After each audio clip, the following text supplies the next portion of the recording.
Hello everyone, welcome once again in this process dynamic and control course। ये है lesson number 35 इस course का। और इस लेसन में हम डिस्कस करेंगे Bode plots, numericals and summary.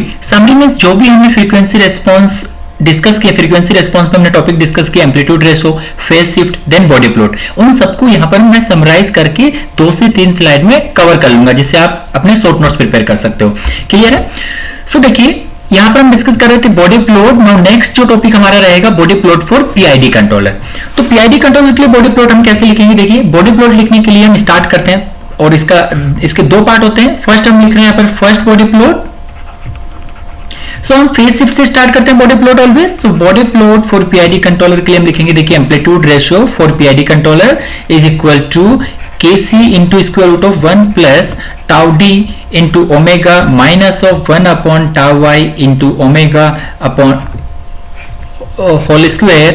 Okay, तो ये हो गया। ना अब देखिए यहाँ पर मैं लिख सकता हूँ magnitude ratio is equal to amplitude ratio upon kc is equal to square root of 1 plus tau d into omega minus 1 upon tau y into omega whole square. ये क्लियर है यहाँ तक? ना अब मैं इस पर अप्लाई करूंगा low frequency asymptote. LFE stand for low frequency asymptote. तो यहाँ पर हम लिखते हैं omega tends to 0। Omega tends to 0 means tau d into omega 0 हो जाएगा and 1 upon tau y into omega tends to infinity हो जाएगा, बिकॉज अगर ओमेगा 0 होगा तो 1 अपॉन 0 इज इन्फिनिटी। तो यहां से मुझे मिल जाएगा, देखिए ये टाइम तो 0 होगी, means 1 upon tau y into omega infinity है। सो 1 plus 1 upon tau y into omega है, ये अप्रोक्स इक्वल टू हो जाएगा, यहां पर ये स्क्वायर टाइम आएगी। सो ये अप्रोक्स इक्वल हो जाएगा 1 upon tau y into omega के होल स्क्वायर के, because 1 is less than 1 upon tau y into omega whole square. ये हो गया। now, अब मैं यहाँ पर देखिए जो इक्वेशन मेरे पास में, इस इक्वेशन का मैं लॉगरिथमिक ले सकता हूँ यहाँ पर दोनों साइड में। So by taking ln on both side, यहाँ पर मुझे मिल जाएगा ln of mr is equal to ln of mr equal to, ये जो राइट हैंड साइड है इसको हमने कन्वर्ट कर दिया इसमें 1 upon tau y into omega whole square, और इसका स्क्वायर रूट अगर मैं कर दूंगा तो ये कैंसिल हो जाएगा। सो 1 upon tau y into omega यहाँ पर रिमेनिंग टाइम रहेगी।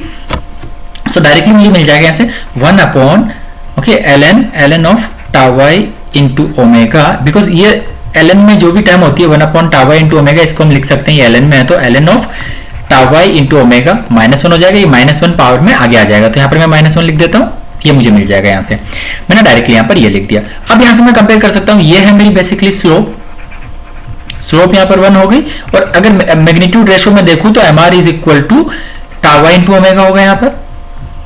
तो अगर हम पीआईडी कंट्रोलर के लिए ड्रॉ करें फर्स्ट बॉडी प्लॉट, तो उसके लिए हमें LFE मिल गया mr equal to tau y into omega and slope is equal to 1। तो अब सिमिलरली हम कैलकुलेट करते हैं यहाँ पर HFA। सो HFA से देखिए हम लिखेंगे HFA में हम क्या करेंगे, omega frequency tends to infinity हम पुट करेंगे। सो इन्फिनिटी पुट करेंगे तो tau d into omega tends to infinity हो जाएगा and 1 upon tau y into omega means 1 upon infinity, ये 0 हो जाएगा। सो यहां से मैं लिख सकता हूं magnitude ratio is equal to, यहां से हमें मिल जाएगा ये वाली जो इक्वेशन है, इसको मैं इक्वेशन नंबर 1 कर रहा हूं, इसी से हम यहाँ पे हमने ये सोल्व किया था, सिमिलरली इससे हम अभी सोल्व करेंगे यहाँ पर HFA के लिए। So low frequency asymptote and high frequency asymptote. तो हाई फ्रीक्वेंसी एसिम्पटोट देखिए मैं नेक्स्ट पेज में लिख रहा हूं इसको, HFA जहां पर हम अप्लाई कर रहे हैं ओमेगा टेंड्स टू इन्फिनिटी। तो हमारे पास में इक्वेशन है magnitude ratio is equal to 1 square root of 1 plus tau d into omega minus 1 upon tau y into omega whole square. Okay, तो ये हमारे पास में इक्वेशन है मैग्नीट्यूड रेशियो के लिए। तो यहाँ पर मैंने जैसे कि बोला है tau d into omega tends to infinity होगा, 1 upon tau y into omega tends to 0 हो जाएगा, 1 अपॉन इन्फिनिटी। तो यहाँ पर मैं बोल सकता हूँ ये टर्म 0 हो गई। सो ये tau d into omega infinity tends to infinity, तो इसका स्क्वायर भी इन्फिनिटी होगा, मींस बेसिकली ये क्या होगा, ग्रेटर देन 1 होगी। तो इस केस में मैं लिख सकता हूँ डायरेक्टली ये जो टाइम है हमारी, ये मिल जाएगी हमें is approx equal to square root of 1 हम रिमूव कर रहे हैं यहाँ से, देखिए ये तो 0 हो गया, तो यहाँ से मुझे मिल गया tau d into omega whole square से होल स्क्वायर कैंसिल हो गया, और मैग्नीट्यूड रेशियो मुझे मिल जाएगा यहाँ से टाउ d इंटू ओमेगा। तो मैं अब देखिए दोनों तरफ लॉगरिथमिक ले सकता हूँ, तो लॉगरिथमिक लेने पे ln लेने पे मुझे मिल जाएगा ln of mr is equal to ln of tau d into omega. यहाँ से अगर हम स्लोप देखें तो स्लोप बेसिकली मुझे मिल रहा है HFA के लिए इक्वल टू 1, स्लोप मुझे मिल गया 1 एंड मैग्नीट्यूड रेशियो की बात करूं तो यहाँ पे टाउ d इंटू ओमेगा, वहां पर टाउ y इंटू ओमेगा हमारा था मैग्नीट्यूड रेशियो। तो अब मैं इसके लिए अगर ड्रॉ करूं फर्स्ट बॉडी प्लॉट हम पहले देख रहे हैं, तो फर्स्ट बॉडी प्लॉट देखिए LFA यहाँ पर ओमेगा इंटू टाउ होगा। So omega into tau versus हम यहाँ पर ड्रॉ कर रहे हैं मैग्नीट्यूड रेशियो में। तो इसको ड्रॉ करने पे देखिए हमें पहले मिल रहा है LFA पे मिल रहा है स्लोप -1, तो मैंने कुछ इस तरीके से -1 लिख दिया बिकॉज यहाँ पर इसका मैग्नीट्यूड रेशियो की अगर बात करें तो वो टाउ इंटू ओमेगा रहेगा। देन सेकंड केस में हमें यहाँ पे कुछ मिल रहा है +1 स्लोप, तो इसके लिए कुछ टाउ डी इंटू ओमेगा हमें यहाँ पर मिल रहा है मैग्नीट्यूड रेशियो एंड स्लोप मिल रही है +1। नाउ अब यहाँ पर देखिए इसमें हमें टाउ इंटू ओमेगा मिल रहा है, इसमें हमें tau D into omega. If tau D is equal to tau D, tau Y is equal to tau D, then उस केस में हम बोलेंगे कि दोनों जहां पे इंटरसेक्ट करेंगे हम उस पॉइंट को बोलेंगे tau Y is equal to tau D, tau Y is equal to tau D. Okay, similarly अगर ये tau Y not equal to tau D होता देन उस केस में कुछ इस तरीके से होता, ये यहाँ पे कहीं टाउ वाई होता, देन उसके बाद में यहाँ पर टाउ डी रहता, डिफरेंट सिस्टम रहता, तो कुछ बिकॉज उसके बीच में स्लोप यहाँ पर -1 है, यहाँ पर +1 है, तो उसके बीच में स्लोप 0 रहेगी। अगर tau Y is not equal to tau D रहेगा उस केस में कुछ इस तरीके से हम ड्रॉ कर सकते हैं, बट मोस्ट प्रोबेबली आपको tau Y is equal to tau D यहाँ पर गिवन है, तो इस केस में गिवन रहेगा, तो इस केस में हमने ये वाला फर्स्ट बॉडी प्लॉट ड्रॉ किया। ये हो गया मेरा first Bode plot. Okay, first Bode plot हो गया यहाँ पर ये। नाउ अब हम ड्रॉ करेंगे सेकंड बॉडी प्लॉट।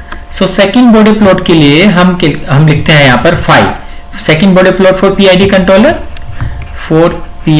कंट्रोलर, तो इसके लिए हम स्टार्ट करेंगे phi is equal to, for PID controller phi होगा tan inverse of tau D into omega -1 upon tau Y into omega. तो इसमें हम सबसे पहले देखिए अप्लाई करेंगे हम यहाँ पर LFA, तो LFA के केस में हम लिखते हैं ओमेगा टेंड्स टू 0। फिर से मैं लिख देता हूँ यहाँ पर एक बार, phi is equal to tan inverse tau D into omega -1 upon tau Y into omega. ये मेरा हो गया phase shift for PID controller. PID controller के लिए फेज शिफ्ट हमें मिल गया ना। अब हम इसमें अप्लाई कर रहे हैं low frequency asymptote where omega tends to 0, omega is the frequency, so frequency tends to 0, so यहां से मुझे मिल जाएगा tau D into omega tends to 0 and 1 upon tau Y into omega tends to infinity. Means ये term होगी मेरी 0, then 1 upon tau Y into omega ये infinity होगी। मींस tan इनवर्स इन्फिनिटी हमें फाई इक्वल टू मिलता है, ये minus के साथ आएगा, मतलब इसको आप लिखे अगर अप्रोक्स तो ये मिल जाएगा tan inverse of -1 upon tau Y into omega. या इसको डायरेक्टली आप लिख सकते हो इस कंप्लीट टर्म को माइनस इन्फिनिटी, बिकॉज यहाँ माइनस साइन है और ये 1 upon tau Y into omega LFA पे हो जाएगा इन्फिनिटी, तो माइनस इन्फिनिटी मिल गया, तो ये मुझे मिल गया -π/2। सो 5 -π/2 पे tan π/2 जो रहेगा वो हमारा रहेगा यहाँ पर इन्फिनिटी, माइनस साइन, तो इसलिए यहाँ पर माइनस साइन यूज कर लिया। नो, अब सेम चीज हम यहाँ पर HFA के लिए डिस्कस करते हैं, तो HFA के लिए ओमेगा टेंड्स टू इन्फिनिटी रहेगा, tau D into omega tends to infinity रहेगा and 1 upon tau Y into omega जो है वो 0 हो जाएगा, because 1 upon infinity tends to 0। तो यहाँ से मुझे मिल गया, देखिए अब ये टर्म 0 हो जाएगी एंड ये टर्म प्रेजेंट रहेगी, तो यहाँ पर जो टर्म हमें मिलने वाला देखिए हम उसे लिखते हैं phi tan inverse of tau D into omega. तो टाउ डी इंटू ओमेगा हम क्या लिख रहे हैं, tends to infinity, so tan inverse of infinity, तो ये प्लस इन्फिनिटी, इसलिए हमें मिल गया 5π/2। तो हमें अगर रेंज की बात करूं मैं, तो रेंज हमें कुछ इस तरीके से मिल गई फाई के लिए, फाई इज -π/2 टू π/2, इसके बीच में यहाँ पर फेज शिफ्ट की वैल्यू हमें मिलने वाली है for PID controller. Phase shift, ये हो गया फेज शिफ्ट। नाउ तो यहां से मुझे रेंज मिल गई। अगर इसके लिए हम कर्व ड्रॉ करें तो कुछ इस तरीके से सेकंड बॉडी प्लॉट हम ड्रॉ कर रहे हैं यहाँ पर, ये सेकंड बॉडी प्लॉट, देखिए यहाँ पर मैंने लिखा था फर्स्ट बॉडी प्लॉट, यहाँ पर ये सेकंड बॉडी प्लॉट, तो ये सेकंड बॉडी प्लॉट है फॉर पीआईडी कंट्रोलर। तो यहाँ पर कुछ इस तरीके से होगा, ये मिनिमम लिमिट की अगर हम बात करें तो π/2, बिकॉज ये second Bode plot 5 versus omega into tau में हम ड्रॉ करते हैं, सो π/2 से -π/2 और एग्जैक्टली क्रॉस ओवर फ्रीक्वेंसी पे इसकी वैल्यू जो है वो 0 मिलेगी। हम यहाँ पे अभी सॉल्व करेंगे, देखिए तो इस तरीके से इसका सेकंड बॉडी प्लॉट हमें मिलने वाला है। अब ये 0 कैसे मिला, देखिए मैं यहाँ पर जो हमारे पास में इक्वेशन थी इसके लिए phi is equal to tan inverse of tau D into omega -1 upon tau Y into omega. So cross over frequency calculate करने के लिए हम क्या करते हैं, omega into tau, omega into tau हम कंसिडर कर रहे हैं tau Y is equal to tau D, तो उस केस में ओमेगा इंटू टाउ आई या फिर ओमेगा इंटू टाउ डी, दोनों केस में ये इक्वल टू 1 होगा। तो यहां से मैं बोल सकता हूं कि omega is equal to 1 upon tau, omega is equal to 1 upon tau, या फिर डायरेक्टली देखिए पुट कर देते हैं हम यहाँ पर omega into tau Y, omega into tau Y ये 1 हो गया और ओमेगा इंटू टाउ डी ये भी 1 हो गया। तो यहाँ से मुझे मिल गया tan inverse 1 - 1 phi equal to, तो phi is equal to tan inverse of zero, tan inverse of zero, तो टेन इनवर्स जीरो कहां पे मिलेगा हमें, जब फाइव यहाँ पर जीरो रहेगा। तो हमें यहाँ पर जो क्रॉस ओवर फ्रीक्वेंसी पे यहाँ पर हमें फेज शिफ्ट मिल रहा है वो मिलेगा zero, 8 omega cross over frequency. यहाँ पर देखिए मैंने यहाँ पर ये लिखा है, तो इसके रिस्पेक्टिव जो फ्रीक्वेंसी रहेगी वो क्रॉस ओवर फ्रीक्वेंसी रहेगी। इस तरीके से हमने यहाँ पर पीआईडी कंट्रोलर के लिए दोनों बॉडी प्लॉट यहाँ पर ड्रॉ किए, first Bode plot and second Bode plot. Now next है pure capacitive process. Pure capacitive process के लिए हम यहाँ पर बॉडी प्लॉट ड्रॉ करने जा रहे हैं। देखिए इसके लिए हम कैसे लिखेंगे प्योर कैपेसिटिव, तो प्योर कैपेसिटिव प्रोसेस के लिए हमें एम्पलीट्यूड रेशो पता है, amplitude ratio is equal to KP upon omega, ये हो गया यहाँ पर एम्पलीट्यूड रेशो। नाउ अब देखिए इससे लिख सकते हैं magnitude ratio is equal to amplitude ratio upon KP is equal to 1 upon omega, हो गया ये। तो अब यहाँ पर बहुत साइड हम लॉगरिथमिक ले सकते हैं, तो यहाँ से मुझे मिल जाएगा ln of mr equal to minus of ln omega, because 1 upon omega का अगर लॉगरिथमिक लेंगे तो इसको लिख सकते हैं ln ओमेगा पावर -1, तो -1 हमने यहाँ पर ले लिया आगे में। तो यहाँ से मुझे मिल गया स्लोप मुझे मिल गया -1 एंड मैग्नीट्यूड रेशो की बात करूं तो वो ओमेगा, मींस कंटिन्यूअसली डिक्रीज होने वाला है मैग्नीट्यूड रेशो। अगर इसके लिए फर्स्ट बॉडी प्लॉट में ड्रॉ करूं तो फर्स्ट बॉडी प्लॉट हो जाएगा यहाँ पर कुछ इस तरीके से डिक्रीजिंग, जिसकी स्लोप -1 है, और ये हमने ड्रॉ किया है magnitude ratio versus omega into tau D, omega into tau, not D, tau D हम अगर डी लिख रहे हैं तो वो हम डेरिवेटिव के लिए लिखेंगे। तो ये हो गया यहाँ पर first Bode plot. Now second Bode plot के लिए हम क्या करते हैं, फाइव लिखते हैं, फेज शिफ्ट यहाँ पर हमें पता है प्योर कैपेसिटिव प्रोसेस के लिए -π/2 होता है, मींस हम बोल सकते हैं कि 5 phase shift is not depend on omega, ये लिख सकते हैं। तो सेकंड बॉडी प्लॉट अगर मैं ड्रॉ करूं इसके लिए तो वो इजी सा बस एक फिक्स वैल्यू हमें मिलने वाली है -π/2, लिमिट यहाँ पर रैंडमली 0 से -π/2 ड्रॉ कर दिया ऐसे ही, लेकिन ये वाली जो है -π/2 इस पे फिक्स रहेगा फेज शिफ्ट ओमेगा, ये हमारा 5 वर्सेस ओमेगा इनटू टाउ में हमने ड्रॉ किया है। तो यहाँ पर एम्पलीट्यूड रेशो की बात करें तो यहाँ से हमने लिखा फर्स्ट बॉडी प्लॉट एंड उसके बाद में हमने फेज शिफ्ट से चेक किया कि phase shift -π/2 omega cross over frequency मतलब नॉर्मल फ्रीक्वेंसी पे वो डिपेंड नहीं करता है, फिक्स हमें फेज शिफ्ट मिलने वाला -π/2 for pure capacitive process. Now next देखिए Bode plot for dead time process, ये इंपॉर्टेंट है Bode plot for dead time process. देखिए यहाँ पर इसके लिए एम्पलीट्यूड रेशो होता है 1, एम्पलीट्यूड रेशो 1 होता है। अगर यहाँ से मैं लॉगरिथमिक लूं डायरेक्टली इसके लिए एम्पलीट्यूड रेशो इज इक्वल, यहाँ पर because amplitude ratio and magnitude ratio same आएगा डिवाइड बाय 1 करने पे, तो ln amplitude ratio is equal to ln1, basically 0 हो गया। तो यहां से मैं बोल सकता हूं कि इस कर्व की जो स्लोप है वो 0 होगी एंड मैग्नीट्यूड एम्पलीट्यूड रेशो की अगर बात करूं तो 1 होगा। तो फर्स्ट बॉडी प्लॉट इसका हो जाएगा कुछ इस तरीके से, ये 1 रहेगा magnitude ratio, then omega into tau, और ये स्लोप इसकी 0 रहेगी। तो यहां पर मैंने मैग्नीट्यूड रेशो लिखा बिकॉज मैग्नीट्यूड रेशो बेसिकली क्या होता है, एम्पलीट्यूड रेशो अपॉन केपी, तो यहाँ तो प्रोसेस गेन 1 ही है, तो 1 से डिवाइड करेंगे तो magnitude ratio and amplitude ratio यहाँ पर इक्वल हो जाएगा। तो ये हो गया मेरा first Bode plot for dead time process. Now अब सेकेंड हम कैलकुलेट करते हैं फेज शिफ्ट से, तो इसके लिए फेज शिफ्ट लिखते हैं, ये इंपॉर्टेंट है, amplitude ratio equal to 1, phase shift हम लिखते हैं 5 equal to tau D into omega, dead time है टाउ डी रहेगा यहाँ पर। देन यहां से मैं बोल सकता हूं कि phase shift is directly proportional to cross over frequency, तो डायरेक्टली प्रोपोर्शनल है लेकिन माइनस साइन है, मींस डिक्रीजिंग यहां पर हमें नेचर रहेगा इसका। ओके यहां पर ड्रॉ कर देता हूं मैं।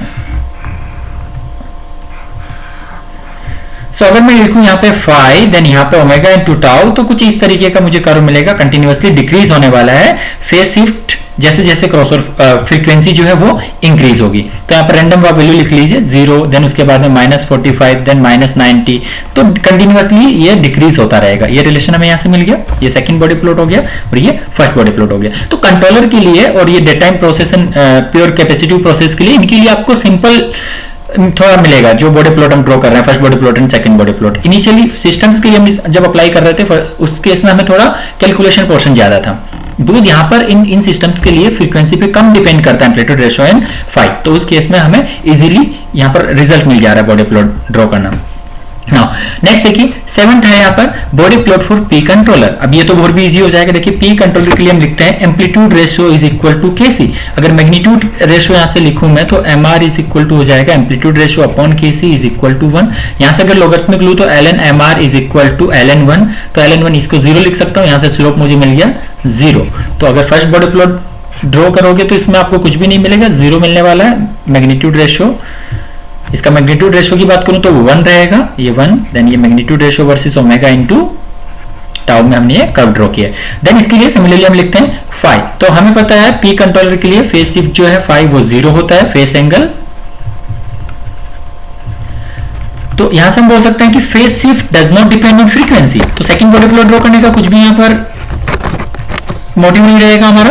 देखिए फाई इक्वल टू 0, तो मैं बोल सकता हूं यहां पे phase shift not depend on frequency. और बिकॉज हमारा यहां पर पर्पस क्या होता है, बॉडी प्लॉट का पर्पस क्या है, हम यहां पर एम्पलीट्यूड रेशियो एंड फाई का जो चेंजेस है वो हम फ्रीक्वेंसी के साथ देखना चाहते हैं। उसका जो हम ग्राफ ड्रॉ करते हैं उसे ही हम बॉडी प्लॉट्स बोलते हैं। क्लियर है? तो यहाँ पर तो डिपेंड नहीं करता है फ्रीक्वेंसी पे, तो यहाँ पर पी कंट्रोलर के लिए बॉडी प्लॉट ड्रॉ करने का कोई भी मीनिंग नहीं है सेकंड बॉडी प्लॉट। तो no Bode diagram is necessary for P controller. Okay, now next देखिए, नेक्स्ट है यहाँ पर Bode plot for first order system in series. Bode plot for first order system in series. तो यहाँ पर देखिए ये भी इंपॉर्टेंट है, इस पर बेस गेट में क्वेश्चन भी पूछा गया यहाँ पर first order system in series वाले टॉपिक पे। देखिए मैंने यहाँ पर दो फर्स्ट ऑर्डर सिस्टम जो सीरीज में लगे हैं इस टाइप का एक ट्रांसफर फंक्शन लिख लिया। अल्टीमेटली यहाँ पर हमें सेकंड ऑर्डर ट्रांसफर फंक्शन मिलेगा। सो tau 1 into S plus 1 and tau 2 into S plus 1 यहाँ से। तो अब मुझे एम्पलीट्यूड रेशियो कैलकुलेट करना सबसे पहले, तो एम्पलीट्यूड रेशियो इसके लिए मैं लिख सकता हूँ 1 upon square root of 1 plus tau 1 square into omega square multiply by, और डायरेक्टली आप लिख सकते हो इसको, देन इसके बाद हो जाएगा square root of 1 plus tau 2 square into omega square. तो ये मुझे मिल गई इक्वेशन 1। देन सिमिलरली हम लिख सकते हैं यहाँ पर 5 फेज शिफ्ट हो जाएगा। यहाँ पर देखिए इनको मतलब मैंने सेपरेट लिख दिया, ये हो गया 1 upon tau 1 into S plus 1 first order system, then ये हो गया 1 upon tau 2 into S plus 1, ये भी फर्स्ट ऑर्डर सिस्टम सीरीज में कनेक्टेड है। तो फर्स्ट के लिए फर्स्ट ऑर्डर सिस्टम के लिए हमें पता है फाई क्या होता है, tan inverse minus tau D into omega. तो यहाँ पर जो टाउ है टाउ पी इंटू ओमेगा, तो यहाँ पर बेसिकली टाउ 1 है। Similarly plus tan inverse of minus tau 2 into omega. तो ये मुझे मिल गया फेज शिफ्ट, ये मुझे मिल गया एम्पलीट्यूड रेशियो, इसको मैंने इक्वेशन 2 लिख दिया। तो अब देखिए नोट 1 कि नोट 1 मैंने लिखा है। देखिए अगर मैं एम्पलीट्यूड रेशियो कैलकुलेट करना चाहूं, amplitude ratio for first order system in series is the product of individual amplitude ratio. मतलब हम डायरेक्टली एम्पलीट्यूड रेशियो को लिखते हैं तो ओवरऑल एम्पलीट्यूड रेशियो क्या हो जाता है, amplitude ratio for transfer function 1 multiply by amplitude ratio for transfer function 2। Similarly इसमें अगर और भी ट्रांसफर फंक्शन होते हैं तो एम्पलीट्यूड रेशियो मल्टीप्लाई बाय 3, ऐसे करके हम amplitude ratio multiply by n तक करते हैं। लेकिन अब ये देखिए मैंने को लिखना है यहाँ पर एम्पलीट्यूड रेशियो, लेकिन हमारा जो कर्व होता है वो basically log first Bode plot वो लॉगरिथमिक होता है, लॉग सेमी लॉग नहीं होकर लॉग होता है। तो उस केस में देखिए हम एम्पलीट्यूड रेशियो जो लिख रहे हैं, लॉग के केस में हमारी प्रॉपर्टी चेंज हो जाती है। तो लॉग के केस में प्रॉपर्टी चेंज हो जाती है। अगर मैं log of amplitude ratio overall लिखूं तो उस केस में ये मुझे क्या मिल जाएगा, लॉग ऑफ, बिकॉज ये मल्टीप्लाई जो अगर इसमें मैं दोनों साइड लॉग लेता हूं तो ये लॉग मल्टीप्लाई में जो है वो पता कैसे खुलता है, log of amplitude ratio 1 plus log of amplitude ratio 2 plus log of amplitude ratio 3। तो इस तरीके से n तक ये क्यों हुआ, बिकॉज लॉगरिथमिक हमारा कर्व रहता है। कर्व लॉगरिथमिक का मतलब कि हम जो ग्राफ जहां पे ड्रॉ करते हैं हमारा जो एक्सिस है वो लॉग एक्सिस होता है, X axis and Y axis. Similarly अगर नोट 2 में लिखूं तो नोट 2 फेज शिफ्ट के लिए मैं लिखूंगा second, the phase shift is the sum of individual phase. हमें पता है फाई ओवरऑल अगर हम लिखे तो वो हो जाएगा phi 1 plus phi 2 plus phi 3 dash dash dash phi n तक। सो ये किसके लिए लिखा हमने, transfer function equal to g1s plus multiply by g2s multiply by g3s। इसी तरह n ट्रांसफर फंक्शन यहाँ पर मल्टीप्लीकेशन में हो सकते हैं। तो ये हो गया यहाँ पर फेज शिफ्ट, ये हो गया यहाँ पर ये हो गया फेज शिफ्ट एंड ये हो गया यहाँ पर एम्पलीट्यूड रेशियो। इस पर बेस हम एक न्यूमेरिकल हम यहाँ पर करेंगे, देन एक उसके बाद में गेट पीरियड के क्वेश्चन भी हम यहाँ पर इस लेसन में कवर करेंगे इस पर्टिकुलर 8 पॉइंट पे body plots for first order system in series. Now next देखिए फर्स्ट बॉडी प्लॉट जो मैंने अभी डायरेक्टली आपको बता दिया वो कैसे आया, बिकॉज देखिए हम जो ड्रॉ करते हैं बेसिकली हम लिखते हैं amplitude ratio versus omega, amplitude ratio versus omega frequency. ये बेसिकली जो कर्व होता है ये लॉग कर्व होता है, लॉग ग्राफ हम ड्रॉ करते हैं इसको। The amplitude ratio is plotted on A logarithmic basis, multiplication of the amplitude ratio is accomplished by addition of logarithms on the body diagram, which is equivalent to adding the slope of the asymptotes of the individual curves to get the asymptote of the overall curve on the log coordinate। तो यहाँ पर मैंने already ये चीज बता दी आपको, इस तरीके से हम इंडिविजुअल लिखते हैं, लेकिन log कर्व के लिए वो क्या हो जाएगा, log of amplitude log of overall amplitude ratio of overall equal to log of amplitude ratio for transfer function 1 plus log of amplitude ratio of transfer function 2, इस तरीके से हम ऐड कर देते हैं। ये चीज क्लियर है यहां तक। नाउ नेक्स्ट देखिए सेकंड बॉडी प्लॉट की अगर बात करें तो वो बेसिकली सेमी लॉग ग्राफ होता है। सो 5 वर्सेस ओमेगा में हम ड्रॉ करते हैं, तो phase angle directly added, phase angles are added directly. लेकिन ये इंपॉर्टेंट नहीं है, अभी देखिए हमें क्वेश्चन गेट में किस टाइप का पूछा गया है इस टॉपिक पर, वो हम डिस्कस करते हैं। पहले क्वेश्चन में डिस्कस कर रहे हैं, क्वेश्चन नंबर 21 है ये प्रोसेस डायनामिक एंड कंट्रोल के कोर्स का। Draw the overall plot GS equal to S plus 1 divide by 0.1 into S plus 1 into 10 into S plus 1। अब हमें सिर्फ फर्स्ट बॉडी प्लॉट पूछा गया है, इस टाइप के ट्रांसफर फंक्शंस के लिए में सेकंड बॉडी प्लॉट नहीं पूछा जाएगा, फर्स्ट बॉडी प्लॉट लाइक पूछा गया इस क्वेश्चन में। सो देखिए इसका सॉल्यूशन कैसा होगा। फिर फर्स्ट बॉडी प्लॉट हमें पूछा गया है, ट्रांसफर फंक्शन हमें गिवन है, कॉम्बिनेशन 3 के कॉम्बिनेशन से ट्रांसफर फंक्शन बना है, आप देख पा रहे हो तो इसको। सो देखिए मैंने लिख दिया transfer function given transfer function GS is equal to S plus 1 upon 0.1 into S plus 1 into 10 into S plus 1। Now इसको मैं लिख सकता हूँ 1 upon 0.1 into S plus 1 multiply by, इसको मैंने सेपरेट लिख दिया, मतलब सेपरेट ट्रांसफर फंक्शन को मल्टीप्लाई करके हमारा ओवरऑल ट्रांसफर फंक्शन बना है। तो ये हो गया मेरा पहला 1 अपॉन 0.1 इंटू एस प्लस 1, ये फर्स्ट ऑर्डर प्रोसेस हो गया। Then again first order transfer function हो गया, ये प्रोसेस जो है 1 अपॉन 10 इंटू एस प्लस 1, यहाँ पर टाउ है, टाउ जो है ये 0.1 है, यहाँ पर जो टाउ है वो 10 है, मल्टीप्लाई बाई एस प्लस 1। अब ये देखिए क्या है यहाँ पर, ये मेरा फर्स्ट ऑर्डर प्रोसेस है, फर्स्ट ऑर्डर, ये मेरा फर्स्ट ऑर्डर प्रोसेस है, लेकिन ये जो है बेसिकली लास्ट वाली टाइम ये मेरा हो गया PD controller, because PD controller के लिए हम लिखते हैं transfer function GS equal to K C into 1 plus tau D into omega. Clear है।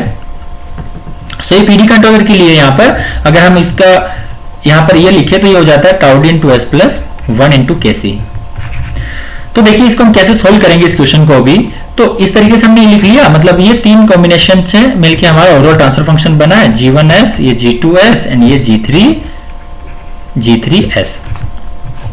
सो देखिए फर्स्ट G1s में फर्स्ट ट्रांसफर फंक्शन लिख रहा हूं, ये फर्स्ट ऑर्डर, तो ये हो गया 1 अपॉन 0.1 इंटू एस प्लस 1। तो बेसिकली ये फर्स्ट ऑर्डर प्रोसेस है, तो इसका नेचर मुझे पता है कि इसका बॉडी प्लॉट कैसा ड्रॉ होगा।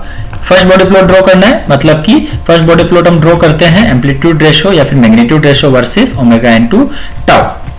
तो जहां पर देखिए गेन 1 हो जाएगा, वहां पर amplitude ratio equal to magnitude ratio equal to amplitude ratio हो जाएगा ना, बेसिकली बिकॉज एम्पलीट्यूड रेशो को गेन से डिवाइड करना है तो मैग्नीट्यूड रेशो मिलता है। तो फर्स्ट ऑर्डर प्रोसेस है, हमें यहाँ पर ये देख के पता लग रहा है कि tau one is equal to 0.1, tau one is equal to 0.1। अगर मैं क्रॉसओवर फ्रीक्वेंसी कैलकुलेट करना चाहूं, क्रॉसओवर फ्रीक्वेंसी के लिए अब मुझे एक चीज पता है कि फर्स्ट ऑर्डर प्रोसेस है, तो अगर मैं एलएफए अप्लाई करूंगा तो मेरे को यहाँ पर देखिए 0 मिलने वाला है और उसके बाद में मुझे -1 मिलने वाला है। इस टाइप का नेचर होता है, मुझे पता है फर्स्ट ऑर्डर प्रोसेस, इसलिए मैंने डायरेक्टली ये यहाँ पर ड्रॉ कर दिया।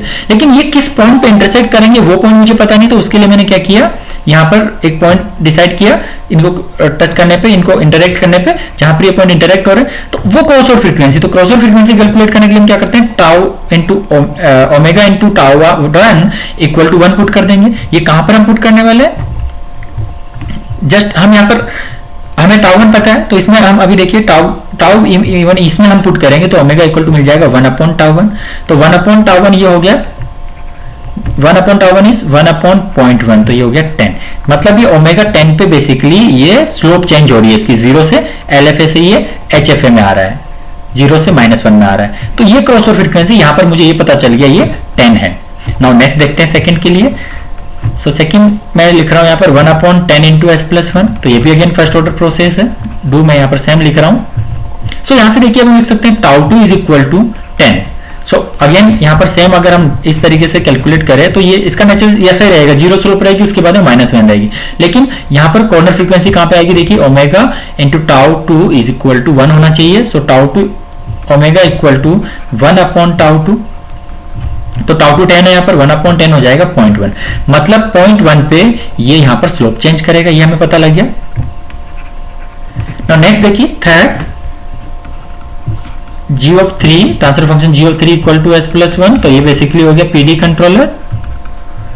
सो पीडी कंट्रोलर के लिए हम लिखते हैं tau D is equal to 1 and similarly यहां पर देखिए पीडी का नेचर में पता है, इनिशियली क्या होता है 0 होता है एलएफए पे, ये आप देखिए मैं डायरेक्टली लिख रहा हूं ना यहाँ पर कि मुझे पता है जैसे ही पीडी कंट्रोलर देखा तो पीडी कंट्रोलर का नेचर कैसा रहता है, एलएफए पे 0 मिलता है, उसके बाद में स्लोप +1 मिलती है, वो एचएफए मिलती है। क्रॉसओवर फ्रीक्वेंसी जहां पे मिलेगी, जहां पे ये दोनों कर्व इंटरसेक्ट करेंगे, तो वो हम यहाँ पर भी कैलकुलेट कर सकते हैं। Amplitude ratio versus omega into tau में हमने ये ड्रॉ किया है, यहाँ पर क्रॉसओवर फ्रीक्वेंसी आएगी तो क्रॉसओवर फ्रीक्वेंसी पे omega into tau D equal to 1 होता है, टाउ डी यहाँ पर 1 है तो ओमेगा भी यहाँ पर 1 मिल जाएगा, क्रॉसओवर फ्रीक्वेंसी जो है वो हमें 1 मिल जाएगी।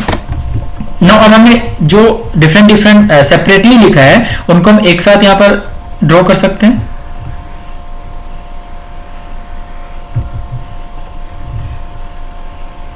ओके, तो हम यहाँ पर लिख रहे हैं एम्पलीट्यूड रेशियो वर्सेस जो स्लोप डिफरेंट यहाँ पे हमें मिल रही है, तो ये ओवरऑल बॉडी प्लॉट हम यहाँ पर ड्रॉ कर रहे हैं। तो देखिए अब यहाँ पर देखिए हमारे पास में 3 फ्रीक्वेंसी मिली है हमें, कॉर्नर फ्रीक्वेंसी, एक का 10, एक का 0.1, एक का 10, एक का 0.1, देन थर्ड के लिए हमें मिली है 1। ये हम बोल सकते हैं कि सबसे मिनिमम कुछ 0.1 रहेगी, उसके बाद में 1 रहेगी, उसके बाद में 10 रहेगी। ये लिखना क्यों जरूरी, बिकॉज वहां पे उसके लिए स्लोप जो है, रेस्पॉन्स जो है उसके लिए स्लोप चेंज हो रही है। जैसे यहाँ पर देखिए 0 से 1 आ गया, कहां पे आएगा ये ओमेगा इक्वल टू 1 पे। तो अब यहाँ पर मैंने इसको अलग अलग सेक्शन में डिवाइड कर लिया, तो इन सेक्शन की पर्टिकुलर आपको स्लोप पूछी जा सकती है गेट में।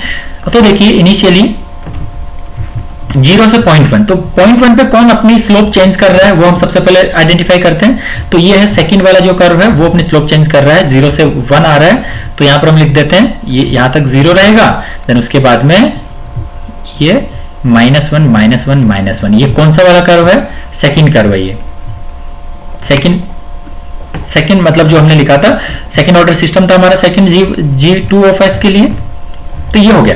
तो अब सेकंड देखिए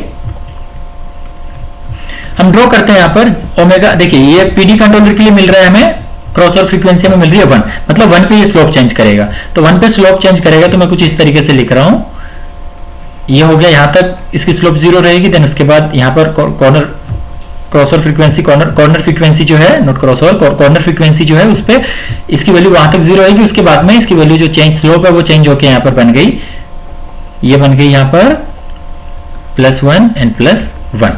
ना उसके बाद में देखिए,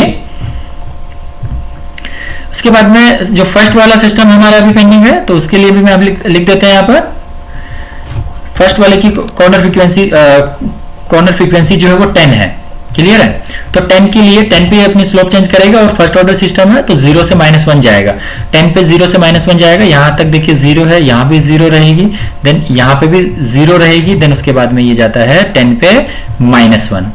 ओके, ये मैंने कंप्लीट कर्व ड्रॉ कर लिया, यहाँ पर ओवरऑल बोल सकते हैं overall amplitude ratio versus omega into tau हमने यहाँ पर ड्रॉ कर लिया, क्लियर है यहाँ तक। सो यहाँ पर हम अभी डिस्कस करते हैं, देखिए तो अब ये हमने कैलकुलेट कर लिया, अगर हम यहाँ पर ओवरऑल स्लोप देखना चाहे तो ओवरऑल स्लोप जो है बेसिकली इनको ऐड कर देंगे, तो देखिए 0 मिलेगी, इस जोन में -1 स्लोप मिल रही है, इस जोन में -1 और +1 0 हो जाएगी, देन इस जोन में 1 -1 तो 1 + 1 से -1 कैंसिल हो जाएगा, देन उसके बाद में यहाँ पे भी रहेगी ओवरऑल जो स्लोप है वो -1 रहने वाली है। तो अल्टीमेटली हमें स्लोप मिल गई, ये स्लोप हमें एक इस ओमेगा से इस ओमेगा बीच कितनी स्लोप है ऐसी स्लोप हमें पूछी जा सकती है। गेट में जो क्वेश्चन था वो टोटली इसी बेस पर था, हमने ये यहाँ पर स्लोप कैलकुलेट कर ली। तो ये हो गया मेरा body plot for first order and PD controller process in series, ये हो गया।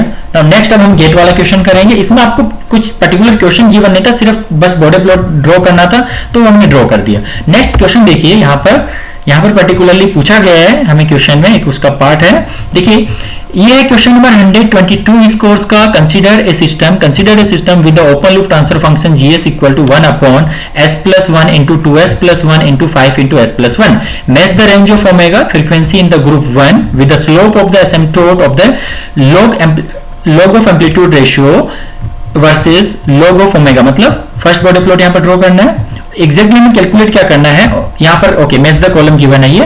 देखिए ग्रुप 1 में पर्टिकुलर एक जो फ्रीक्वेंसी है वो गिवन है कि 0 से इस फ्रीक्वेंसी के लिए 0 से 0.2 के बीच में इस फ्रीक्वेंसी के लिए हमें स्लोप क्या मिलेगी इन the group 1 with the slope of asymptote of the log amplitude ratio versus log omega.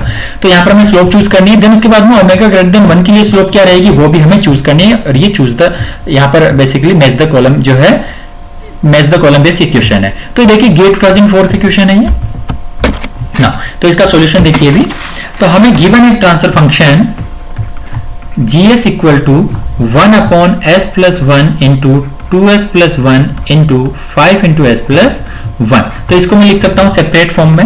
ये हो गया 1 upon S plus 1 multiply by 1 upon 2 into S plus 1 multiply by 1 upon 5 into S plus 1। इसको देखने में पता लग रहा है कि तीन फर्स्ट ऑर्डर सिस्टम यहाँ पर गिवन है। सो इन सबको मल्टीप्लाई किया, मतलब सीरीज में कनेक्ट किया, इसलिए ओवरऑल ट्रांसफर फंक्शन अगर हम जो लिख रहे हैं वो मल्टीप्लीकेशन से मिल रहा है, नॉन इंटरेक्टिंग सिस्टम हो गया है।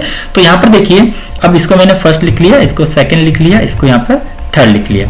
तो क्रॉस कॉर्नर फ्रीक्वेंसी जो है बेसिकली कॉर्नर फ्रीक्वेंसी पे हमें पता है कि हम लिखते हैं omega into tau equal to 1 means omega equal to 1 upon tau. Similarly हम यहाँ पर यूज कर सकते हैं, फर्स्ट सिस्टम के लिए टाउ 1 है यहाँ पर है 1, सेकंड सिस्टम के लिए टाउ 2 है 2, थर्ड सिस्टम के लिए टाउ 3 है 5। तो यहाँ से मैं बेसिकली चेक कर सकता हूँ कि देखिए ये फर्स्ट ऑर्डर सिस्टम है सभी। तो फर्स्ट ऑर्डर सिस्टम के लिए मुझे पता है कैसा नेचर रहता है, इनिशियली 0 रहता है, देन उसके बाद में -1 आता है। ये चीज हमें ऑलरेडी पता है, मैग्नीट्यूड रेशियो 1 होता है, देन उसके बाद में 0 से 1 कॉर्नर फ्रीक्वेंसी पे ये स्लोप अपनी चेंज करता है तीनों सिस्टम के लिए। तो सिर्फ हमें ये देखना है कि कौन सी फ्रीक्वेंसी पे अपनी स्लोप चेंज कर रहा है। तो वो हम डायरेक्टली लिख सकते हैं corner frequency omega into tau equal to 1, omega equal to 1 upon tau. इसको आप ओमेगा कॉर्नर फ्रीक्वेंसी सीओ से डिनोट कर सकते हो। तो फर्स्ट सिस्टम की अगर मैं बात करूं तो देखिए उसके लिए टाउ 1 है तो ओमेगा हो जाएगा, ओमेगा कॉर्नर फ्रीक्वेंसी 1 के लिए W1 में लिख रहा हूं तो W1 हो गया 1। सेकंड प्रोसेस उसके लिए टाउ 2 है वो 2 है तो ये हो जाएगा 1 अपॉन 2 कॉर्नर फ्रीक्वेंसी यहाँ पर जो है ये हो जाएगी W2 से इसको लिख रहा हूं 1/2, 1/2 मींस 0.5।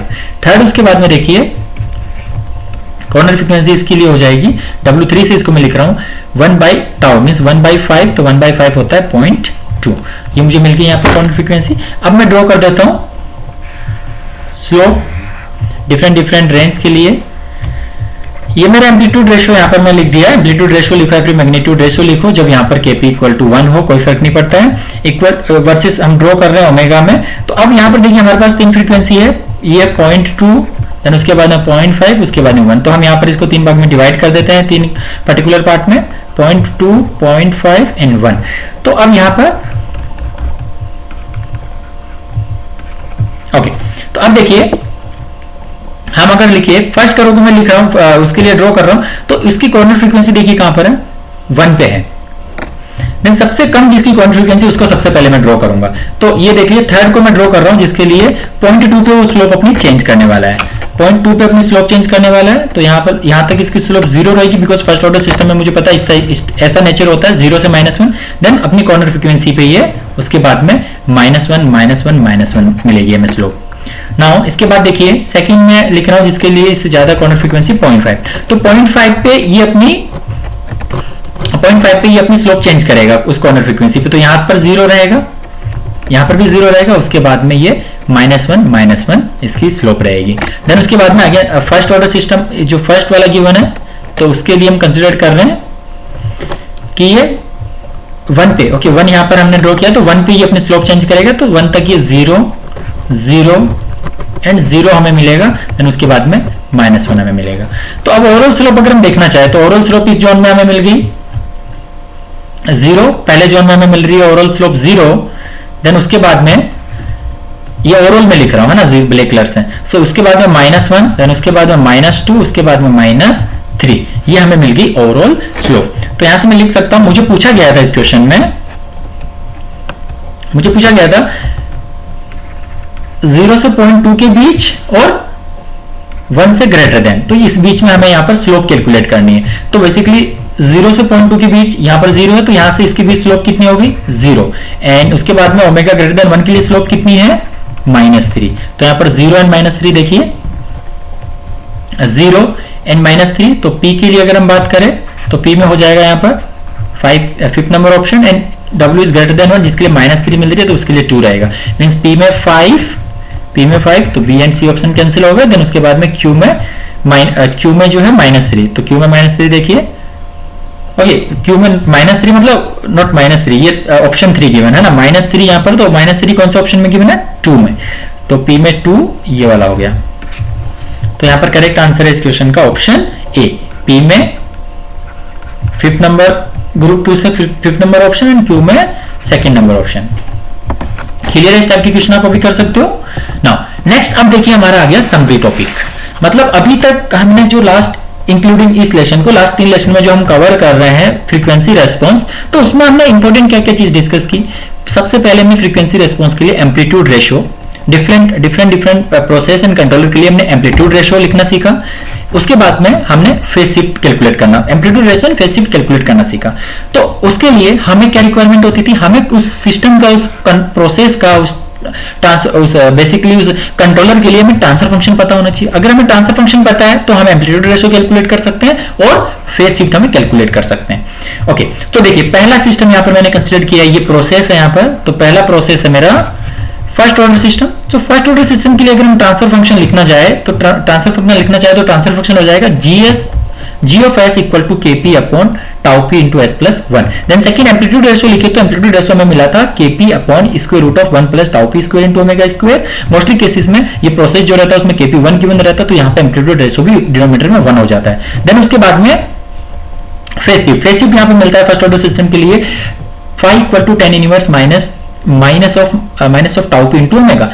अब यहाँ पर इंपॉर्टेंट चीज अगर मैं बात करूं फर्स्ट ऑर्डर प्रोसेस के लिए, तो देखिए हमने सबसे पहले ट्रांसफर फंक्शन लिखा, फिर एम्पलीट्यूड रेशियो लिखा, फिर उसके बाद में फाई लिखा। ये माइनस साइन आपको भूलना नहीं है, देखिए माइनस साइन काफी इंपॉर्टेंट है ना। उसके बाद देखिए सेकंड केस, अब ये डायरेक्टली हम इसको याद कर सकते हैं। हम फर्स्ट ऑर्डर सिस्टम गिवन है तो उसके लिए लिखने ही नहीं लगेंगे कि कैसे हमने सबसे पहले ट्रांसफर फंक्शन लिखेंगे, फिर एम्पलीट्यूड रेशियो लिखेंगे, फिर फेज शिफ्ट लिखेंगे। हमें ये टर्म्स पता होनी चाहिए, उसी कंडीशन में हम क्वेश्चन बहुत जल्दी से सोल्व कर सकते हैं। तो इसको जो ये समरी पार्ट में भी आपको बता रहा हूं, इसको आप अच्छे से नोट डाउन कर लीजिए सेपरेट अपनी बुक में, जो शॉर्ट नोट्स बुक है पहले नोट्स में कर लीजिए, उसके बाद में शॉर्ट नोट्स में इसको इंक्लूड कीजिए। मुश्किल से आपके 2 से 3 पेज में कंप्लीट जो लास्ट 3 लेसन है उसको हम समराइज कर लेंगे। उसी को हम बोलते हैं बेसिकली शॉर्ट नोट्स। क्लियर है? देखिए सेकंड है प्योर कैपेसिटिव सिस्टम। तो प्योर कैपेसिटिव सिस्टम के लिए ट्रांसफर फंक्शन होता है GS equal to KP upon S। इसके लिए अगर एम्पलीट्यूड रेशियो लिखे तो हमें मिलता है KP अपॉन ओमेगा, एंड इसके लिए फेज शिफ्ट लिखे तो माइनस पाई अपॉन 2। ये इंपॉर्टेंट केस है, इसके लिए फाई जो है वो डिपेंड नहीं करता है ओमेगा पे, फ्रीक्वेंसी पे। थर्ड देखिए pure dead time system. Pure dead time system जिसे हम ट्रांसपोर्टेशन लेग भी बोलते हैं, इसके लिए ट्रांसफर फंक्शन हम लिखते हैं। तो ट्रांसफर फंक्शन हमारा हो गया GS equal to e power minus tau D into S. उसके बाद में एम्पलीट्यूड रेशियो इक्वल टू हो गया 1, एंड उसके बाद में अगर हम फेज शिफ्ट लिखे तो फेज शिफ्ट हो गया phi equal to minus tau D into omega. Clear है ये चीज? यहां पर अगर प्योर डेट टाइम प्रोसेस आता है तो उस केस में देखिए हम आगे डिस्कस करेंगे क्वेश्चंस में। जो ओमेगा है ये रेडियन में, इसको डिग्री में कन्वर्ट करना पड़ता है, 180 डिवाइड बाय पाई हमें लिखना पड़ता है। नेक्स्ट देखिए second order system. So second order system में सिमिलरली फर्स्ट ऑर्डर सिस्टम की तरह मैंने इसको भी सोल्व किया था। तो GS equal to KP upon tau P square into omega, tau P square into S square plus 2 zeta tau into S plus 1। ये मेरा हो गया ट्रांसफर फंक्शन। उसके बाद में एम्पलीट्यूड रेशियो इक्वल टू मिला हमें KP upon square root of 1 minus tau P square into omega square overall whole square plus 2 into zeta into omega into tau into whole square. ये मुझे मिल गया amplitude ratio. Similarly phase shift की अगर बात करूं तो फेज शिफ्ट हमें मिला था phi equal to tan inverse minus 2 into zeta into omega into tau P upon 1 minus square root of 1 minus omega square into tau P square, not square root है ना, 1 minus omega square into tau P square. ये हो गया मेरा second order system के लिए। Now next देखिए second order, ये मेरा सिंथेटिक सिस्टम है। मतलब 2 फर्स्ट ऑर्डर सिस्टम को अगर हम सीरीज में कनेक्ट करें तो कुछ इस टाइप से हमें सेकंड ऑर्डर सिस्टम मिलता है। ट्रांसफर फंक्शन इसका हो गया, transfer function GS equal to 1 upon tau 1 into S plus 1 into tau 2 into S plus 1। इसके लिए एम्पलीट्यूड रेशियो में मिल गया 1 upon square root of 1 plus tau 1 square into omega square plus 1 plus multiply by 1 plus tau two square into omega square. Then अगर phase shift की बात करूं तो इंडिविजुअल इनके लिए जो फेज शिफ्ट है उसको हम प्लस कर सकते हैं। तो फर्स्ट ऑर्डर सिस्टम है 1/τ1 इंटू एस प्लस 1, तो इसके लिए हमें मुझे पता है tan inverse minus τ1 into omega phase shift होगा, प्लस सेकंड पार्ट के लिए tan inverse of minus τ2 into omega. Now next देखिए प्रोसेस यहां पर हमारे पास में नेक्स्ट प्रोसेस है first order plus dead time system. तो इसके लिए हम ट्रांसफर फंक्शन लिखते हैं GS equal to KP into E power minus tau D into S upon tau P into S plus 1। Next amplitude ratio KP upon, इसके लिए देखिए ये फर्स्ट ऑर्डर प्रोसेस है, इसके लिए हो जाएगा KP upon tau KP upon square root of 1 plus tau P square into omega square. और डेट टाइम के लिए मुझे पता है, डेट टाइम सिस्टम के लिए देखिए लास्ट पेज में देख सकते हो एम्पलीट्यूड रेशो जो होता है वो 1 होता है, तो यहाँ पर मल्टीप्लाई बाय 1 कर दिया इसको। यहाँ पर हम यूज कर डायरेक्टली लिख सकते हैं ट्रांसफर फंक्शन, जो सेपरेट ट्रांसफर फंक्शन है उसका एम्पलीट्यूड रेशो लिखना है तो उनको मल्टीप्लाई कर देंगे उसके इंडिविजुअल एम्पलीट्यूड रेशो को। अगर फेज शिफ्ट की बात करें तो ऐड कर देंगे। तो फर्स्ट ऑर्डर सिस्टम के लिए होता है tan inverse minus tau P into omega, and ये डेट टाइम प्रोसेस के लिए हम लिखेंगे minus tau D into omega. यही इंपॉर्टेंट केस है जहां पर हमें इस रेडियन को कन्वर्ट करना पड़ता है, इस रेडियन को हमें डिग्री में कन्वर्ट करना पड़ता है। ये इंपॉर्टेंट है यहाँ पर, है ना, ये याद रखना आपको, डिग्री में हमें कन्वर्ट करना पड़ता है। नाउ नेक्स्ट देखिए 7th नंबर है पी कंट्रोलर, इजी सा है। इसके लिए ट्रांसफर फंक्शन हम लिखते हैं GS equal to KC, amplitude ratio की अगर बात करें तो केसी हो गया, एंड फेज शिफ्ट जो है वो फाई इक्वल टू 0 होता है, डिपेंड नहीं करता है यहाँ पर फ्रीक्वेंसी पे, तो फेज शिफ्ट हो गया ये। नेक्स्ट देखिए I controller means integral controller, integral controller हो गया यहाँ पर ये। तो इंटीग्रल कंट्रोलर देखिए हम इसके लिए ट्रांसफर फंक्शन लिखते हैं GS equal to 1 upon tau into S, amplitude ratio हो गया इसके लिए 1 upon omega into tau, and phase shift हो गया phi equal to minus pi by 2। Derivative controller लिख सकते हैं GS equal to tau D into S, यहाँ पर हो गया ट्रांसफर फंक्शन, एम्पलीट्यूड रेशो हो जाएगा omega into tau D, and phase shift हो जाएगा पाई बाय 2। नाउ नेक्स्ट देखिए इंपॉर्टेंट जो है, ये इंपॉर्टेंट है यहाँ पर PD pi and PID controller. तो यहाँ पर पीडी कंट्रोलर के लिए ट्रांसफर फंक्शन हो गया GS equal to KC into 1 plus tau D into S, amplitude ratio हो जाएगा amplitude ratio equal to KC into square root of 1 plus tau D square into omega square, and phase shift हो जाएगा tan inverse of tau D into omega. Now next देखिए PI controller, PI controller के लिए हम लिखते हैं transfer function KC into 1 plus 1 upon tau Y into S, amplitude ratio हम लिखते हैं KC into square root of 1 plus 1 upon tau Y into omega whole square, then phase shift phi equal to tan inverse of minus 1 upon tau Y into omega. Then आता है PID controller, PID controller के लिए GS transfer function हो जाता है equal to KC into 1 plus 1 upon tau Y into S plus tau D into S. इसके लिए amplitude ratio अगर हम लिखे तो ये मिलता है amplitude ratio equal to KC into square root of 1 plus tau D into omega minus 1 upon tau Y into omega whole square, then phase shift आता है tan inverse of tau D into omega minus 1 upon tau Y into omega. ये हो गया complete PD controller, PID controller and PI controller and PID controller के लिए transfer function, amplitude ratio and phase shift एक ही page में, ये तीनों important है यहाँ पर ना। ये बात होगी amplitude ratio and phase shift की, जिसे हम कैलकुलेट करते हैं with the help of transfer function, proper उसका स्टेप होता है उससे ना। अब बात करते हैं बॉडी प्लॉट्स की।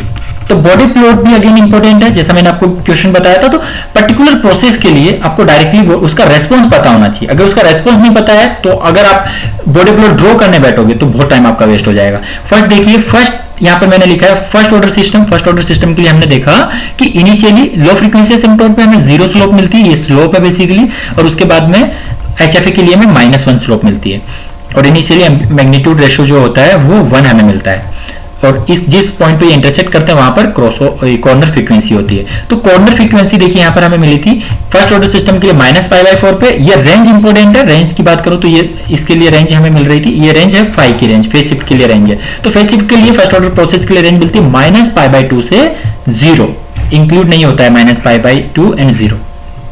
देन पीआई कंट्रोलर के लिए देखिए, पीआई कंट्रोलर के लिए मुझे पता है एलएफए पे मुझे -1 स्लोप मिलता है, एचएफए पे 0 मिलता है। इस तरीके से हम लिख सकते हैं। ये हो गया मेरा body plot. First Bode plot हम ड्रॉ कर रहे हैं, सेकंड बॉडी प्लॉट हम ड्रॉ करने की रिक्वायरमेंट नहीं है। देखिए हमें पता है बेसिकली ये तीन ही वैल्यूज में 0 -π/2 और 0, उसके बीच में हमें एक फेज शिफ्ट वैल्यू, ये जो कॉर्नर फ्रीक्वेंसी पे जो फेज शिफ्ट की वैल्यू मिल रही है वो हम चूज करते हैं। यहां से हमें जो मिलती है वो हम बेसिकली सेकंड बॉडी प्लॉट जो हम ड्रॉ करते हैं उसमें मेंशन करते हैं, बिकॉज वहां पे उसका नेचर चेंज होता है। नाउ नेक्स्ट देखिए पीआई कंट्रोलर। तो पीआई कंट्रोलर के लिए हमें जो रेंज मिलती है वो -7 मिलती है फर्स्ट ऑर्डर प्रोसेस से, -π/2 से 0। अगर फेज ये बात करूं मैं कॉर्नर फ्रीक्वेंसी पे फेज शिफ्ट की तो वो भी हमें सेम मिलता है -π/4।